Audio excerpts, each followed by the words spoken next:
கட்டி எரிகிற அக்கினியில என்ன பண்ற உன்னை போடுறேன்னு சொல்லி அந்த ராஜாக்களோ அந்த தேசத்துல சொல்லி இருக்கிறாங்க. ஹல்லேலூயா, ஹல்லேலூயா. அப்ப பாருங்க, எங்களுக்குள்ள ஒரு வைராகம் என்னன்னா, என் தேவன் என்னை விடுவிக்க வல்லவரா இருக்கிறார். ஹல்லேலூயா, ஹல்லேலூயா. பாருங்க, 3 கூட்டம் இருக்கிறாங்க கிறிஸ்துவங்கள. 3 கூட்டம் இருக்கிறாங்க. ஒரு கூட்டம் எப்படின்னா, அற்புதத்துக்காக வருவாங்க, அற்புதம் நடக்கலன்னு திரும்பி போயிடுவாங்க. என்ன ஆயிடுவாங்க சிஸ்டர்? ஒரு 2-3 நாள் வருவாங்க.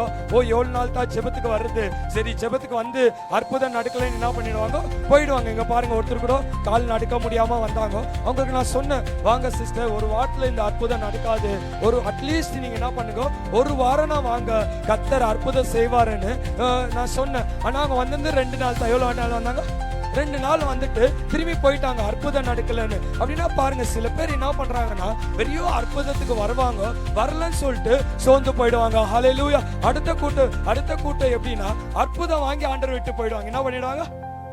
அற்புதம் வாங்குவாங்க, நல்லா வருவாங்க, சரி அற்புதம் ஆயிடுச்சு, இதுக்கு மேல எனக்கு என்ன தேவையில்ல, கடவுள் தேவையில்லைன்னு சொல்லிட்டு 2வது கூட்டம் போயிடுவாங்க. ஆனா 3வது ஒரு கூட்டம் இருக்கிறாங்க. அவங்க எப்படிப்பட்ட கூட்டம்னா, கர்த்தர் அற்புதம் செய்தாலோ செய்ய காட்டியோ நான் கர்த்தரை நான் துதித்துக் கொண்டே இருப்பேன். ஹல்லேலூயா, ஹல்லேலூயா, ஹல்லேலூயா. இன்னைக்கு நீங்க எப்படிப்பட்ட கூட்டத்துல இருக்கிறீங்க? நீங்க எப்படிப்பட்ட கூட்டத்துல இருக்கிறீங்க? என்ன சொல்றேன்?